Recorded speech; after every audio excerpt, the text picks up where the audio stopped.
Good evening. This is Akashwani and I am Lalema Aneja Dang with the world news.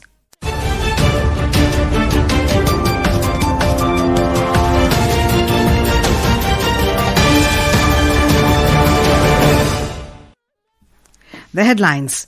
President Droupadi Murmu holds bilateral talks with her Angolan counterpart, João Lourenço, in Luanda. Both countries sign MOUs in field of marines and consular matters. Minority Affairs Minister Kiren Rijiju and Saudi Arabia's Minister of Hajj and Umrah, Tawfiq bin Fawzan Al Rabiah, hold discussions in Jeddah. Two countries sign bilateral Hajj agreement for Hajj 2026. Israel receives remains of soldier reportedly killed in Gaza by Hamas over a decade ago. 2 people lost life as Typhoon Fung-wong makes landfall in Luzon island of Philippines, over 900,000 evacuated. In shooting, India's Anish Bhanwala creates history by winning silver medal at ISSF World Championships in men's 25-meter rapid-fire pistol event at Cairo.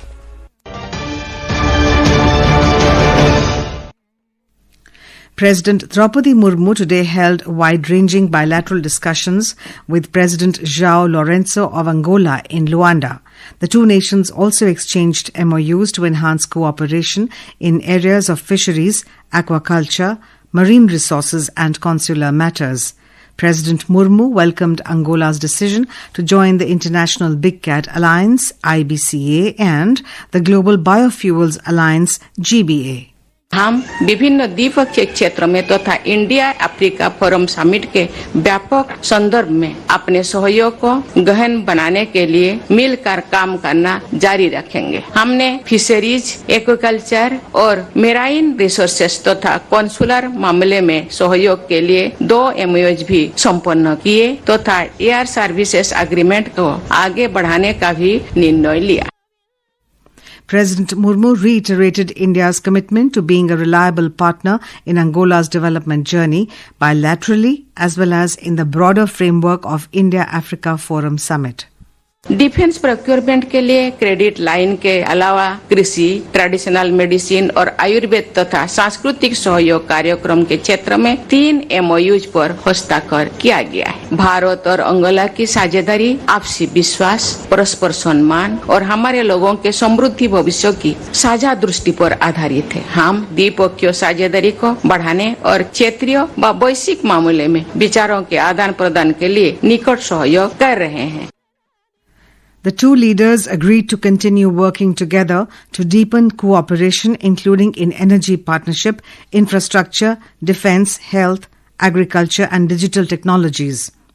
Angolan President João Lourenço mentioned that 2 high-level visits between Angola and India within just 6 months shows how both countries value their growing relationship. President Lourenço had visited New Delhi in May this year. He identified that collaboration with India in health, aerospace and defense sectors could be highly beneficial to Angola. Our correspondent covering the visit has more on this. President of Angola said that he is particularly interested in collaboration with India in the health sector. He praised the quality of Indian doctors and expressed a wish to train more Angolan students at the graduate and postgraduate level. President Lourenço singled out the case of cancer, saying that Angolans still have to travel abroad for treatment. He added that the new oncology hospital in Angola could benefit from India's equipment and training. On aerospace, he noted that India has advanced science in this field and that Angola would like to work closely on this. He also acknowledged India's advances in the field of defense systems, including drones, and expressed willingness to work with India, not just by importing equipment, but also by bringing Indian factories to Angolan territory. Manish Shiva, Akashwani News, Angola. Earlier today, President Droupadi Murmu was accorded a ceremonial welcome and guard of honor on her arrival at the presidential palace. President Lourenço also hosted a banquet lunch for President Murmu at the end of the meetings.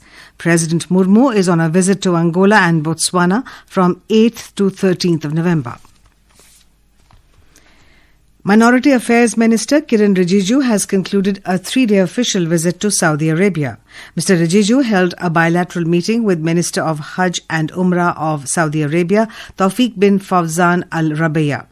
Both ministers reviewed the ongoing Hajj preparations, discussed measures to enhance coordination and logistical support, and reaffirmed their shared commitment to further streamline the pilgrimage process for Indian pilgrims. The discussions focused on improving facilities to ensure smooth and comfortable pilgrimage experience.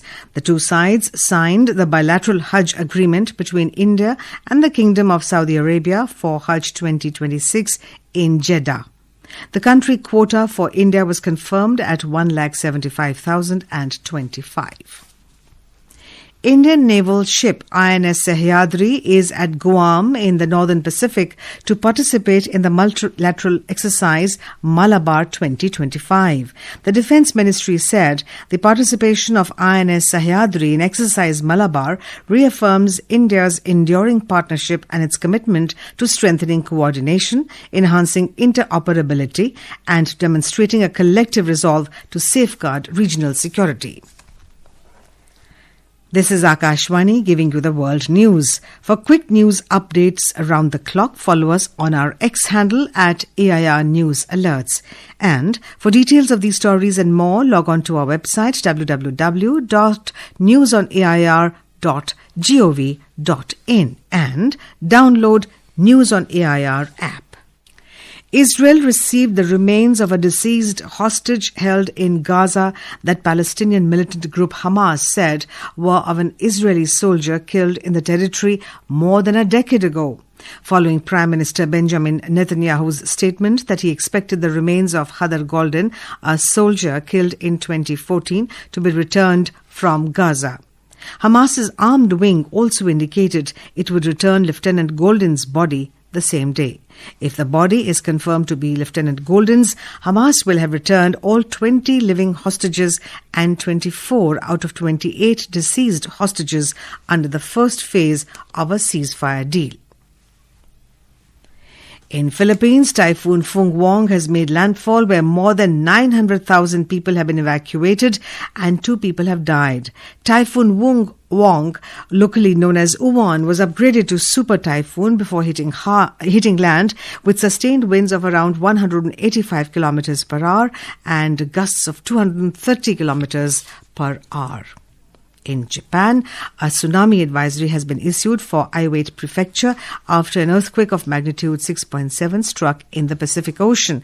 The earthquake caused power outage and a temporary partial suspension of Shinkansen bullet train services. The Japan Meteorological Agency stated that a tsunami of up to 1 meter could reach the prefecture due to the tremor, which struck off the Sanrico coast at a depth of about 10 kilometers. In Pakistan, a fresh spate of violence swept across Balochistan province, leaving 9 people dead and 2 others abducted in separate incidents across Kalat, Nasirabad and Jhalmaghsi districts, exposing once again the province's worsening security landscape. The most brutal assault took place in Kalat district's Khalikabad area. In shooting, India's Anish Bhanwala has created history at the ISSF World Championships by clinching silver in the men's 25-meter rapid-fire pistol event at Cairo in Egypt. Anish hit 28 targets in the final holding.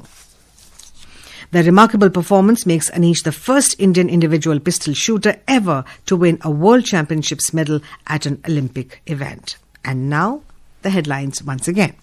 President Droupadi Murmu holds bilateral talks with her Angolan counterpart João Lourenço in Luanda. Both countries sign MOUs in field of marines and consular matters. Minority Affairs Minister Kiren Rijiju and Saudi Arabia's Minister of Hajj and Umrah Tawfiq bin Fawzan Al Rabiah hold discussions in Jeddah. 2 countries sign bilateral Hajj agreement for Hajj 2026. Israel receives remains of soldier reportedly killed in Gaza by Hamas over a decade ago. 2 people lost life as Typhoon Fung-wong makes landfall in Luzon Island of Philippines, over 900,000 evacuated. And in shooting, India's Anish Bhanwala creates history by winning silver medal at ISSF World Championships in men's 25-meter rapid-fire pistol event at Cairo. And that's all we have for you in the world news. Good night.